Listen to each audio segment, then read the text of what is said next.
Në ndërkohë, një gjendje e rënduar e situatës, kur ka kalu ditë pa u trajtu, pacienti a mund të ketë edhe probleme tjera pastaj shëndetësore, a mund të kaloj infeksioni të përhapet me një fjalë? Po mund të kaloj infeksioni edhe në gjak, edhe mund të kaloj në, sidomos këto Escherichia coli enterohemoragjika ose Salmonella typhi, këto janë infeksione të rana, të cilat shpesh mund të përfundu edhe me vdekje, në qoftë se nuk trajtohet, nuk kapet me kohë edhe nuk trajtohet si duhet nga mjek të specializuar. Për shembull, në shtete tjera, zakonisht këto sëmundje trajtohen në kuadër të gastroenterologjisë, ndërsa në vendin tonë kemi klinikën infektive dhe kemi si specializim infektolog që merren specifik me këtë punë, edhe na posa ti diagnostikojmë me njëherë i udhëzojmë për mos të humbur kohë, ndërsa infeksionet e fëmijëve trajtohen me sa e diunë në pediatri. Në pediatri.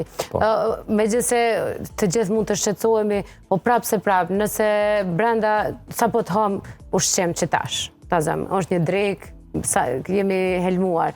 Helmimi, shenjat e para të helmimit, a ndodhin 8 orë mbas ushqimit, a ndodhin me një herë, në mënyrë që mos ta ngatrojmë, sepse këto e kam të rëndësishme me sqaru, sepse dallon gjendja e një infeksioni e cila është që sa ditë me një helmim të momentit. Helmimet me ushqim të kontaminuar shfaqen vrullshëm, sidomos të ëmbëlsirat me njëherë 6-8 orë masi që kemi hangër një ëmbëlsirë të kontaminuar. Këto me mesh gjithashtu mund me shkue 10-12 orë, maksimum 24.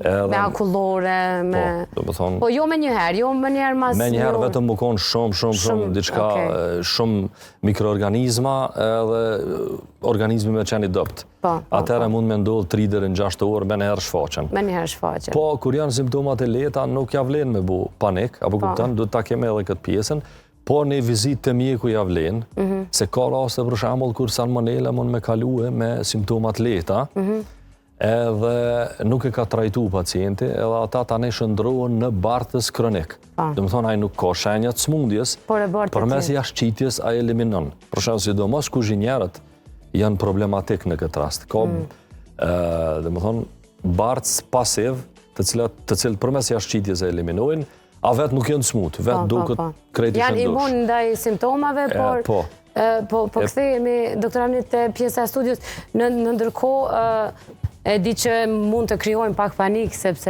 janë smundje që po tingëllojnë është të përditshme, po që mund të përfundojnë me fatalitet.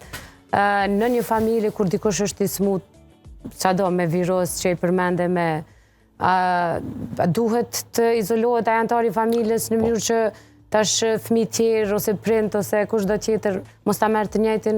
Duhet të izolohet për disa ditë dhe tualetit cilën ai e përdor, mos ta përdorin tjerë. Dezinfektohet një rrënjësore me detergjent edhe